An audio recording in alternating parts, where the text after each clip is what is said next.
Então a apresentação foi feita pela Matina. Matina é filha da Pilar. E a Pilar é formada, fez a escola na década de 70, fez pintura e gravura, trabalhou durante 7 anos e depois desenvolveu toda a trajetória dela em torno de pintura, de muita gravura, participando do Salão Nacional. Então, exposições no Brasil, exposições no Rio, exposições também na Espanha, né? Ou seja, tem uma participação que está ligada ao processo da gravura. Professores efetivos do quadro da escola, um deles, o professor Marcos Valera, ingressou no magistério aqui na escola em 1980, formado também em gravura, já no curso que foi constituído em 1970. É o curso mais novo dos cursos existentes na escola, embora com 50, completou esse ano, 57 anos, o início da gravura aqui na escola tem a data de 1951, ou seja, agora mais de meio século. O professor Antônio Grosso, ele em matéria de papel, recuperação, restauro, manutenção, como lidar com o suporte utilizado por nós, não importa a qualidade do suporte, ele é das figuras no Brasil das mais conhecidas e das mais belíssimo profissional. Ele é também um belíssimo bitólogo. No caso, o professor Marcos também, ele, aqui indicados, continuam trabalhando e gravando. Os dois professores, o caso do professor Marcos, volta e meia criam espetáculos com um evento como este aqui, que já é um evento veteraníssimo. Ele tem a idade, praticamente, esse encontro da arte da gravura, é coisa que começou em seguida a implantação do ensino da gravura na escola em 1951. Na época, a Escola Nacional de Belas Artes. E era uma ocasião certa para se implantar o curso da gravura, coisa que não existia em nenhuma outra escola em todo o Brasil. Teria uma disciplina com duração de 2 anos, que é, em relação a tempo, o tempo que o profissional dura hoje. Tem a parte básica, que é comum a todos os cursos, ou quase a todos, e mais o profissional. Bom, então, o Raimundo Sela, ele cria um título que é a Gravura de Talho Doce, Água Forte e Estilografia, que permanece até 1970, quando é criado, então, o atual curso de gravura. O Sela, em 1954, ele morre. E o Guild substitui no ano seguinte, em 55. E leciona até 1960 e falece no início das aulas no período seguinte, que seria em 1961. Com a morte do Guild, eu trabalhava não só com o Sela, como também com o Guild em seguida. Eu substituí o Guild. Com a implantação do curso de gravura em 1970, então as disciplinas foram criadas, gravura em relevo 1, gravura em relevo 2, parte de gravura em relevo, que um exemplo melhor e o mais identificado é a gravura em madeira. E depois gravura em côncavo 1, gravura, que são as técnicas em metal. E mais a litografia, que tem um tempo de permanência no ateliê maior. E esse curso tem uma duração de 4 anos. Bom, essa é a história da criação do curso. Já falei bastante, agora é hora de passar para... Quem ministrava o curso era o diretor acadêmico. Essa observação do professor Grosso, ela é um curso de litografia que teve uma duração pequena. Foi ministrado um convite feito pelo professor Campo Fiorito, feito ao Darel Valença List. Então, esse Darel Valença List, 80, 81, 82 anos, tem uma idade parecida com o Marcelo Grassman, que é também um notável gravador, companheiro, um pouco mais jovem que os dois citados anteriormente, o Raimundo Sela e mais o Oswaldo Guild. Ao invés de Paula Machado, certamente apareceria. Mas deixa eu colocar em ordem, porque aí o Darel é convidado... Aí já é curricular. O Darel é convidado em 1953. Ele dá início a esse curso de litografia nas instalações do diretório acadêmico, na antiga escola, onde hoje o diretório ele ocupava mais ou menos uma parte que foi ocupada até recentemente pela Galeria Macunaíma, uma galeria de arte que pertencia ao diretório acadêmico da escola. Foi criado por eles, né? Aquilo que ficava voltado para a Rua México, Foi a primeiríssima vez em que os alunos conseguiram manter um contato com o público, sem ter a entrada pelo portão principal da escola. Isso não parece muito importante, mas foi muito significativo na época, uma conquista do corpo docente da escola. Então foram alunos lá, o professor Qualha, o professor Grosso, vocês dois, e começou a receber também alunos que não passavam nem pelo vestibular. Exemplo, o Gershman, exemplo, o Roberto Magalhães. Então tem o Sambico, na época também, passou pela própria escola, e tem mais nomes importantes que foram alunos nesse período. Krasberg, Ana Letícia. Não, Krasberg não, uma Ana não. Ele fez um pouco de litografia. Naquele período não? Isso eu não sabia. Informação nova. Ana Letícia também. Então essa é a história do... Isso não acaba nunca, porque tem informações e mais informações, então não... E nós somos um grupo aqui, de maneira que agora é a hora da professora Pilar falar algo pra gente. Eu queria que o Grosso falasse um pouco, depois eu dava as coisas. Então Então em 72 eu entrei na faculdade, que era na cidade, e era linda, que era no centro da cidade. E realmente me encantei porque entrei numa universidade mesmo, que é um universo realmente que me encantou e me encanta, né? E entrei num novo mundo que é a Belas Artes mesmo. E lá em cima era a sala de gravura, a escola era maravilhosa, porque realmente estava situada no centro da cidade, que já era um prazer diferente. E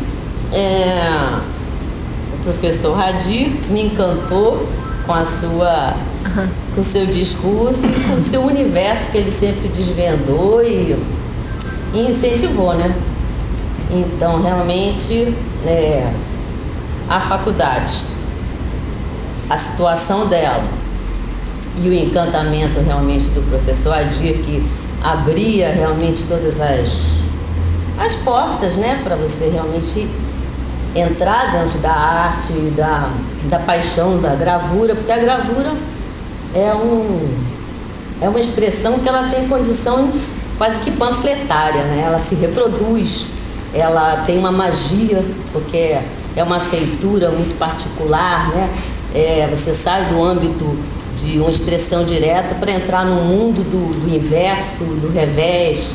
Você trabalha num suporte e tem o resultado em outro. Então ela tem todo um encantamento do conjunto de ateliê também, que é uma coisa do grupo. Então teve a formação da faculdade, depois teve um certo trauma de sair da beleza do centro da cidade. A gente ia assistir, tivemos ocasiões de assistir aula de modelo vivo, vendo o ensaio do Nureyev com a Margot Fonteyn, que era uma situação muito privilegiada dentro do contexto de você estar dentro de um centro onde a Escola Nacional, Municipal, enfim. Pegamos o trauma de sair dali e vir para cá, para esse mistura de Brasília e hospital, essa coisa que era chegar no fundão. E outra vez o Adir foi uma tábua de salvação, porque era a única sala onde nós podíamos sujar as mãos, porque a gente está falando dos anos 70 e tantos, onde também tinha uma situação meio delicada de se comportar. Se chegou a falar que a arte era supérflua, então que poderiam assim. Enfim, então outra vez o ateliê do Adir foi um ateliê que a gente teve suporte realmente de poder trabalhar durante todo o dia e o que se incentivava realmente era a produção.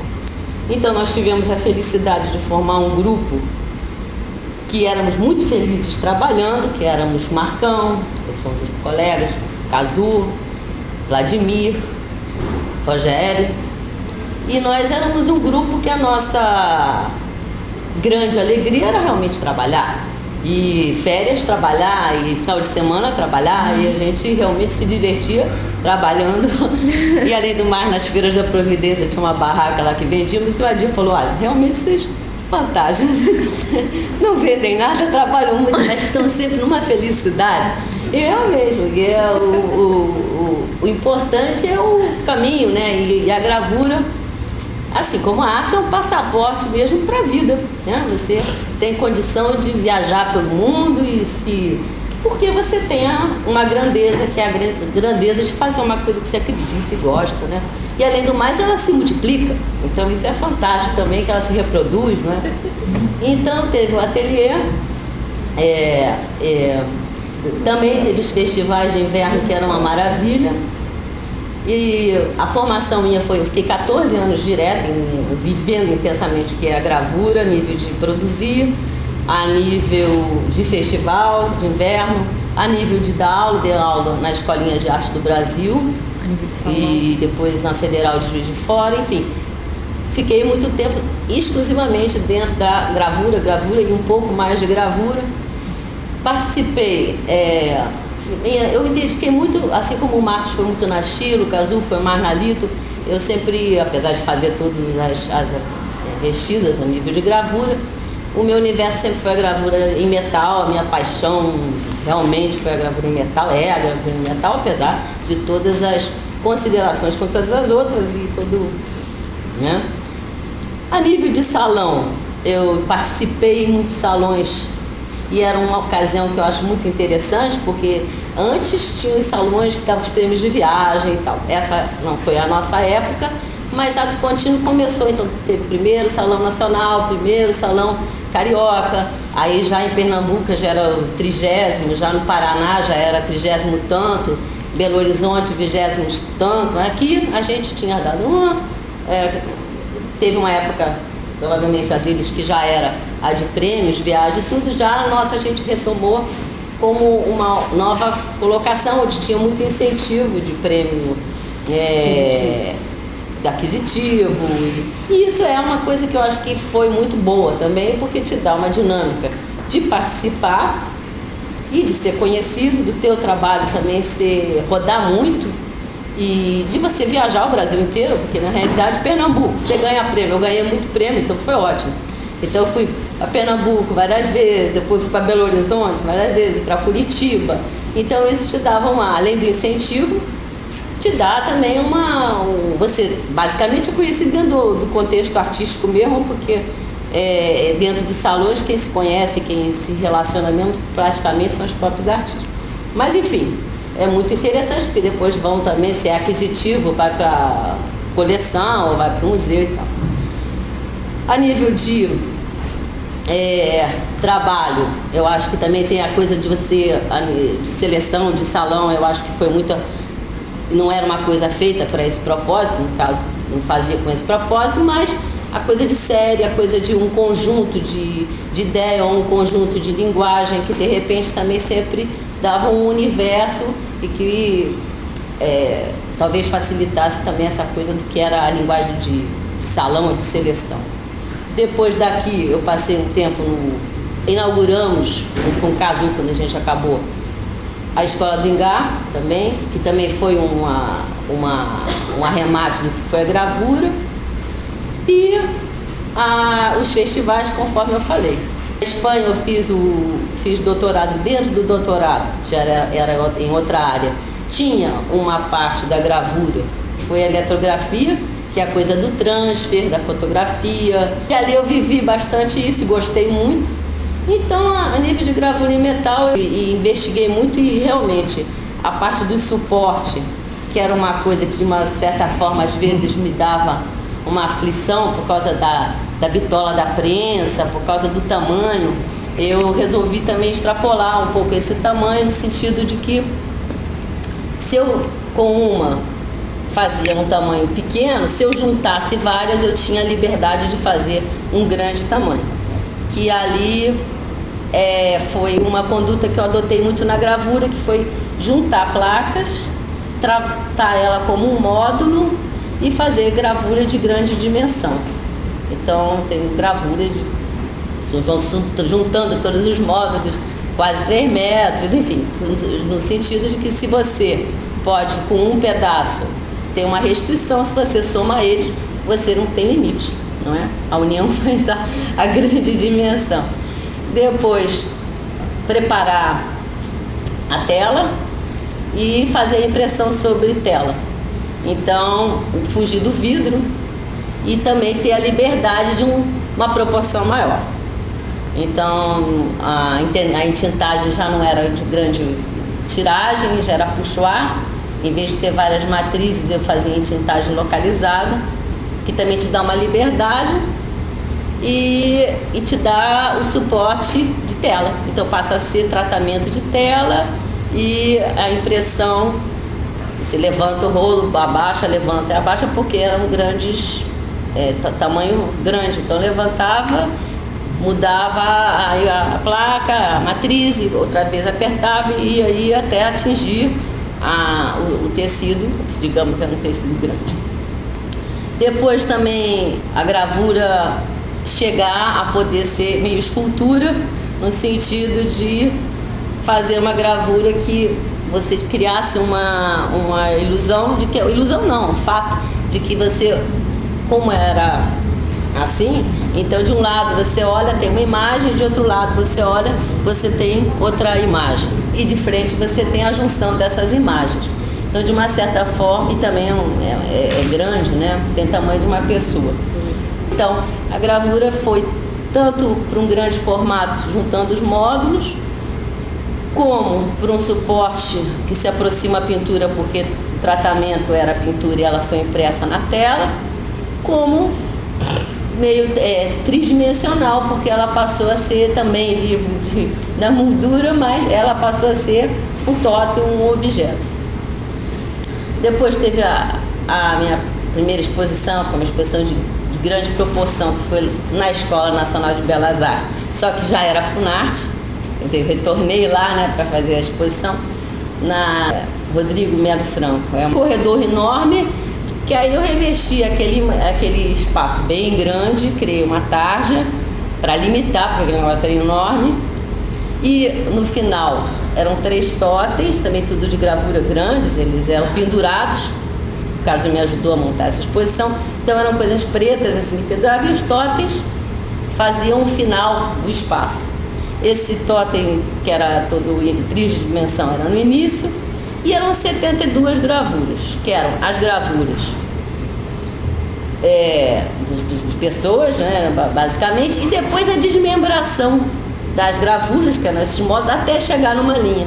Então, na realidade, a exposição era um conjunto de formas e depois a desmembração da imagem até chegar na síntese da linha.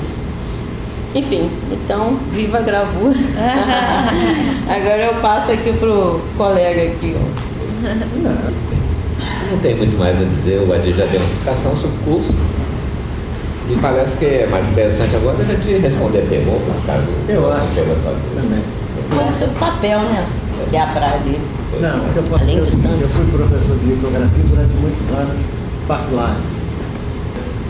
Cheguei a imprimir muita gravura para vários outros artistas. O Grosso fazia o quê? Reproduzia trabalho de outros artistas. Eu imprimia para outros artistas. Essa a atual sala Sérgio Millier, era uma sala usada pelo diretório e somente pelo diretório, pelos alunos que promoviam lá os encontros e promoviam até bailes que ocorriam todo mês, ali mesmo, nas tardes de sábado. Mas as exposições extraordinárias. Imagina, Marcelo Braço, o próprio Vale, que nós citamos um pouquinho, fez uma individual lá com litografias. É um evento extraordinário feito pelos alunos que conseguiam.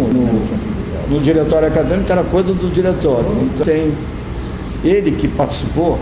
Como? O diretório assumiu aí.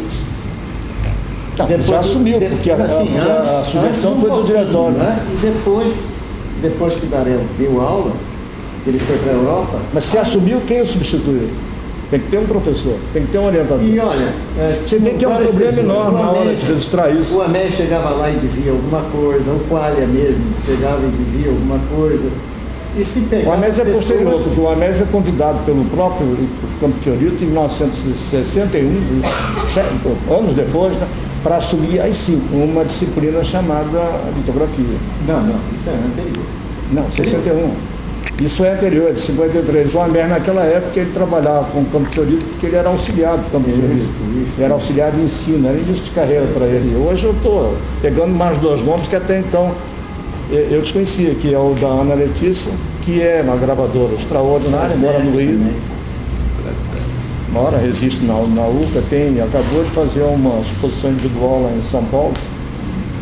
É um sucesso extraordinário, que é a gravura dela. E ela é desse período, inclusive da mesma data do professor Darel.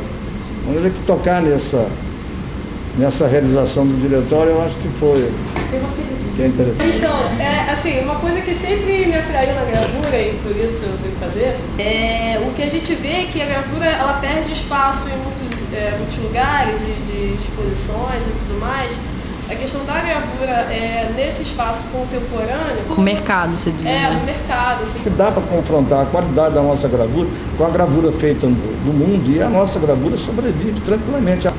E a quantidade de premiações obtida pelos gravadores brasileiros ela é bastante superior a qualquer outro meio de expressão, seja em pintura, em gravura, mas olha, não é apenas um pouco mais, é muito, muito mais. Essa história a gente já encontra nas publicações e tudo mais. O professor Grosso citou o ateliê, a Bienal de Gravura lá em Curitiba, que resistiu até 94. É questão também de tempo, não demora muito, ela retorna, porque o Museu da Gravura existe lá, é muito frequentado, como existem museus de gravura pelo Brasil. Isto é uma família de artistas, ela está cá fazendo a dinamização desse lugar, tem gente com certeza parcerias, surgiu esta oportunidade de estarmos aqui todos. A Pilar está a expor em Lisboa, não é, neste momento, ou seja, vem para a divulgação dessa casa, mas vem com o trabalho dela e para a divulgação do seu próprio trabalho. E, portanto, eu acho que, mais que outra coisa, tenho a agradecer por vocês terem proposto e disponibilidade para estar aqui. Vamos ouvi-la, que é o que me interessa, está bem? Obrigada. Obrigada. Então, eu continuo os agradecimentos, né? Realmente estou muito feliz de estar aqui na UA, né? Na Universidade de Aveiro. Agradeço muito a Graça, né? Por realmente estar proporcionando esse encontro. A Magda, por estar mediando. A Martina, por estar produzindo. E a vocês. Que a Martina é a terceira geração, por isso temos aqui. A Martina, que é a minha filha, né? A terceira geração na questão. E estou muito feliz de estar numa universidade, num lugar onde eu me sinto muito bem, sempre muito acolhida e feliz. A universidade é um espaço que realmente me encanta. Eu tenho uma formação ampla em termos de universidade e realmente é um espaço que me completa. Eu venho de uma família de espanhóis, eles são exilados da Guerra Civil Espanhola, depois de 10 anos foram para o Rio de Janeiro. E eu sou carioca, catalana carioca, graças à simpatia da Carmen Miranda e à beleza do Rio de Janeiro.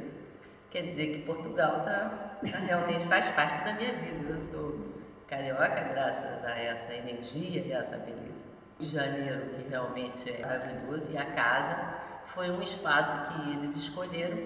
Meu pai e minha mãe, depois de terem chegado ao Rio, nos anos 50, os anos dourados, o Bené Domingo, meu pai, artista, já vinha com uma carga muito grande, com exposições e tudo em Barcelona, e um trabalho e uma formação como arquiteto. Meu trabalho foi a investigação e a catalogação da obra do Bené Domingo. Então, meu trabalho de doutorado é esse. Então, a Martina está aqui para me ajudar, para não ficar só falando do Bené Domingo e conseguir falar da meta que é o meu trabalho. Então, ela realmente vai conseguir me puxar, que vocês sabem muito bem como é que é o psique do doutorado, porque realmente a pessoa vai falando só do seu trabalho de pesquisa. Isso já faz bastante tempo. Mas o trabalho do Bené Domingo, que me fascina realmente toda essa trajetória da nacionalização, da imagem do carnaval, que observou da cidade do Rio de Janeiro e valorizou que, então ele, como uma pessoa que veio de uma Espanha, já com uma carga de cultura, já como artista, com uma liberdade, com uma estrutura de arquiteto, ele enxergou para o Rio de Janeiro, que só falava nos anos 50 do carnaval de Arlequim, Colombina e Pierrot, ou seja, o carnaval veneziano. Ele observou e falou: como carnaval veneziano? Patrícia. Aqui a gente tem que valorizar os valores daqui, que é o passista. Tudo bem, Pronto, tá vendo? E homenageou a Carmelina. Então, obrigada. Então, já falei do Parque de Artista de Referência e conversei um pouco com vocês da Universidade de Arte. Desde adolescente, eu tive a arte como uma coisa muito certa para a minha vida. Isso é uma sorte, porque realmente quando você tem uma coisa muito clara, isso te facilita bastante. Então, no caso da arte, eu agradeço muito a ela, nesse sentido, de que ela me deixou sempre como única opção e espaço que me atraiu, apesar de outros, mas esse foi muito sereno no meu caminho. Então, desde a escola, eu vi a Universidade de Artes, que é no Museu de Belas Artes do Rio de Janeiro, construído por Dom João, que é uma maravilha, ou seja, a Escola Nacional de Belas Artes, em frente ao Teatro Municipal do Rio, é um espaço do centro da cidade magnífico.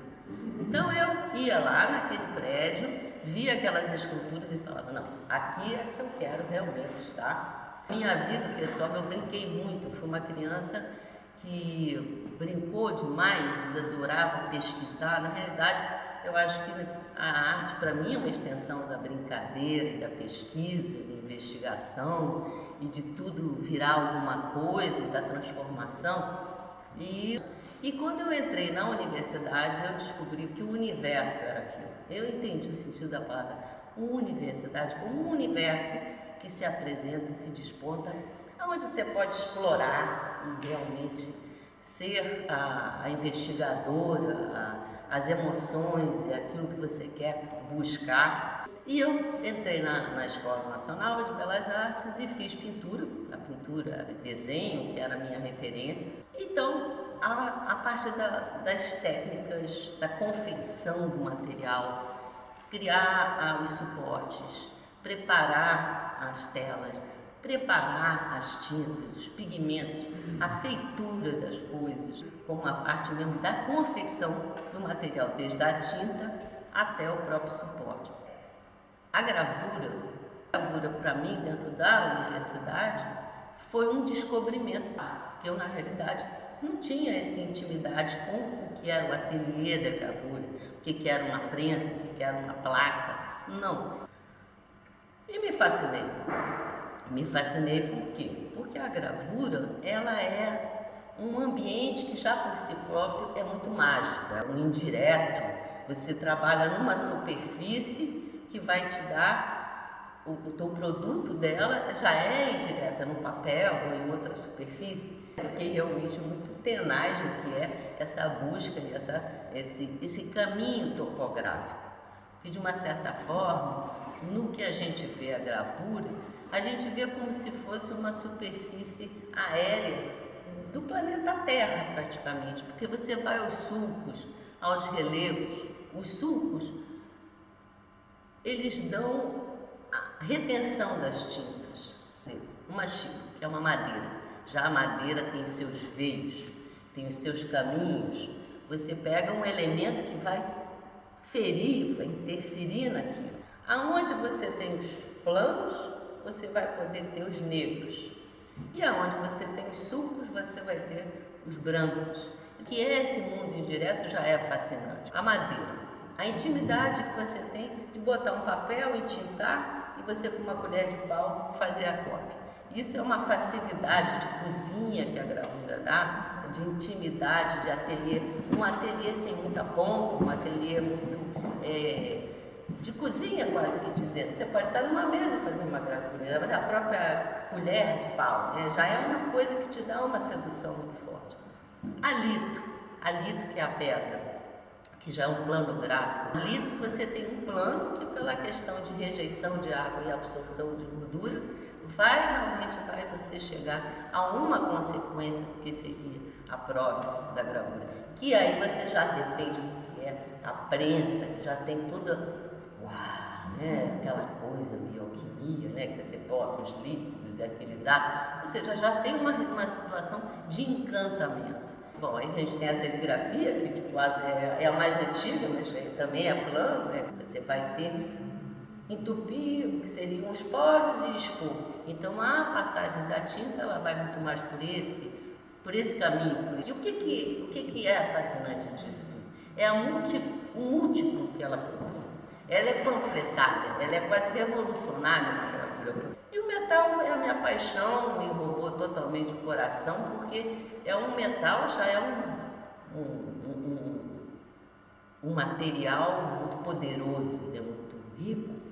Então você tem o cobre, tem o latão, você tem que ter uma relação de passar o tempo todo ali, limpa, desenvoltura, é uma festa, tudo pela o metal limpa aquele negócio, e depois você desenvoltura, e depois você cobre aquilo tudo, depois você pega uma ponta seca, que é outro instrumento quase que violento, que é maravilhoso, porque você tem uma relação de violência e carinho, porque nós somos violência e carinho.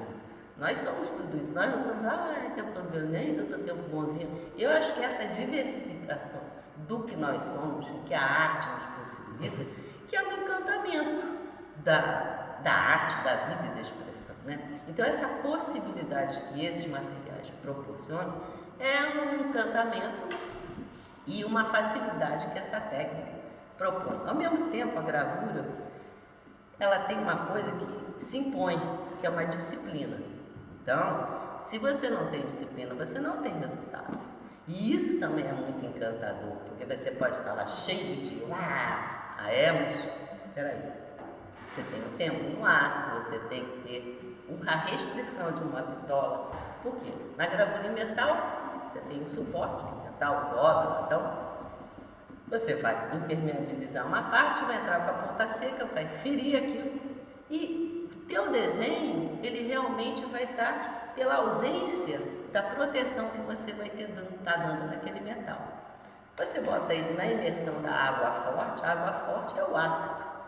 O ácido é uma água forte, que vai corroer, e dependendo do tempo que você deixar, ele vai dar um tempo do suco. Na madeira você faz assim com a agulha, quem vai fazer isso, esse suco, essa topografia, é a mordida, é a gravação do ácido.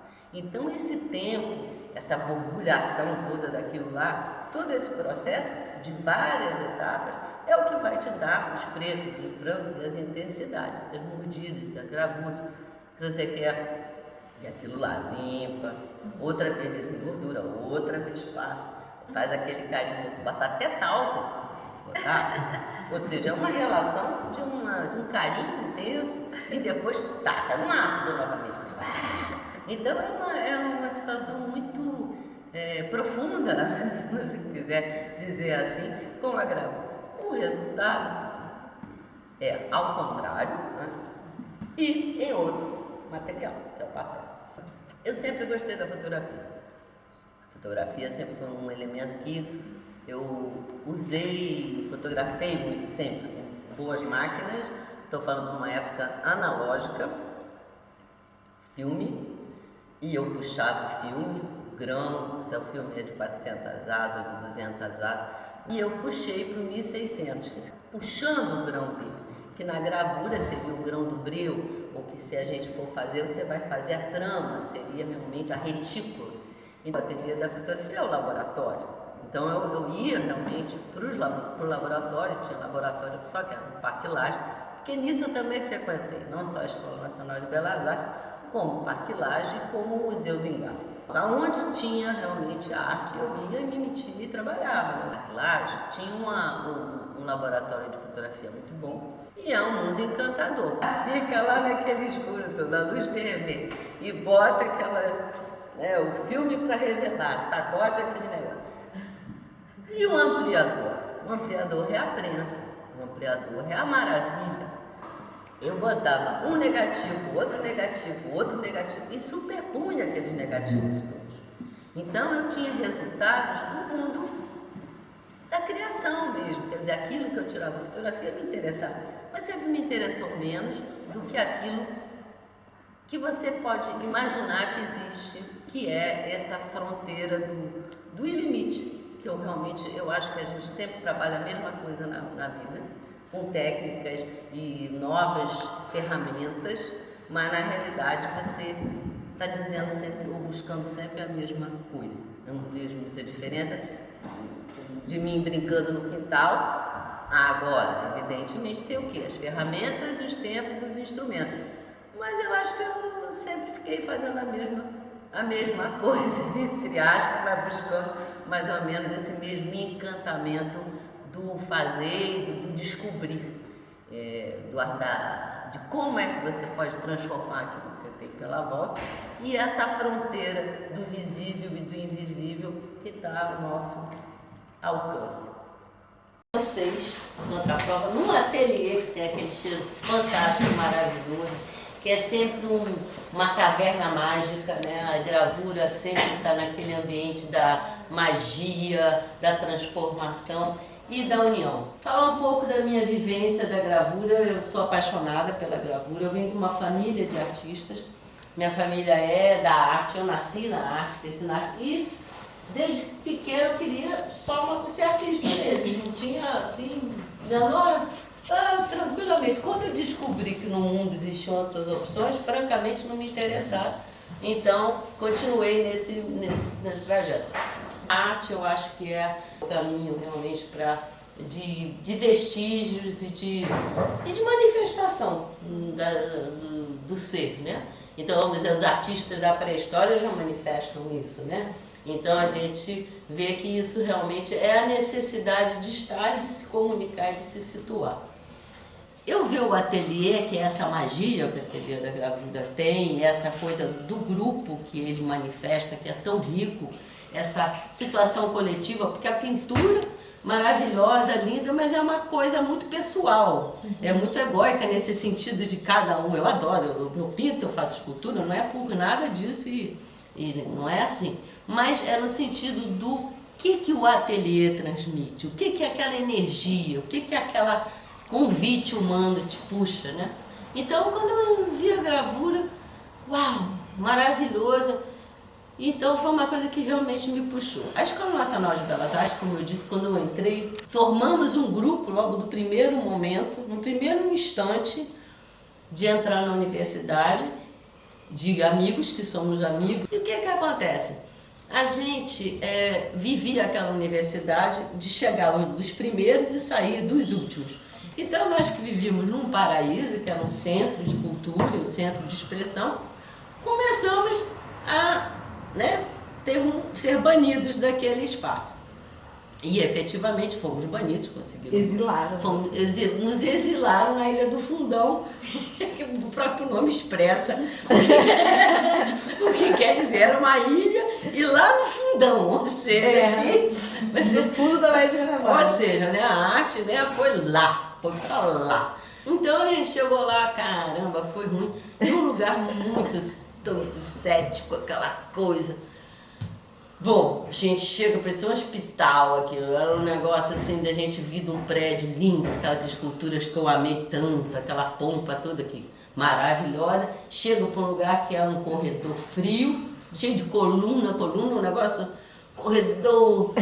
Mas tudo bem, todo mundo feliz, porque quem trabalha é feliz, né? E o artista, por uma natureza, ele é feliz, porque ele é um ser que produz, né? E transfere sua emoção. Então, com isso, ele é um ser que tem essa coisa, não precisa artista já, né? Vive da brisa, vive da brisa. Não é bem assim, a gente sabe. Nós que o somos, sabemos, mas a gente consegue, por isso que nós somos os transformadores do mundo. Por isso que nós somos quem antecipa esse sentimento, essa frequência, porque nós somos sensíveis, temos essas antenas. Tem gente que desenvolve os músculos e nós desenvolvemos a sensibilidade e a percepção. Então essa capacidade que nós temos é forte e ela transcende os espaços, e isso que nos faz também ser dramáticos, felizes e precursores. Nós prevemos porque a gente sente, né? A gente chega lá e a gente não podia, o horário, o ateliê, tinha hora para isso, tinha hora para aquilo, tinha hora para aquilo. Como é que vai ser? E nós tínhamos um professor que é um grande artista, Adir Botelho, é um artista fantástico. E ele é fantástico porque ele não para de falar, vamos dizer, nesse momento eu estou fazendo que nem ele, ele não parava de falar. E são coisas interessantíssimas sobre sensações de sua vida. No momento onde todas as palavras eram milimetradas, porque eu ia falar aquilo, porque aquilo era isso, porque não sei o quê, Ele era uma pessoa que falava da sua vida, da sua experiência, das suas percepções. E uma coisa maravilhosa que ele fazia é que ele via sempre em coletivo o trabalho de todos.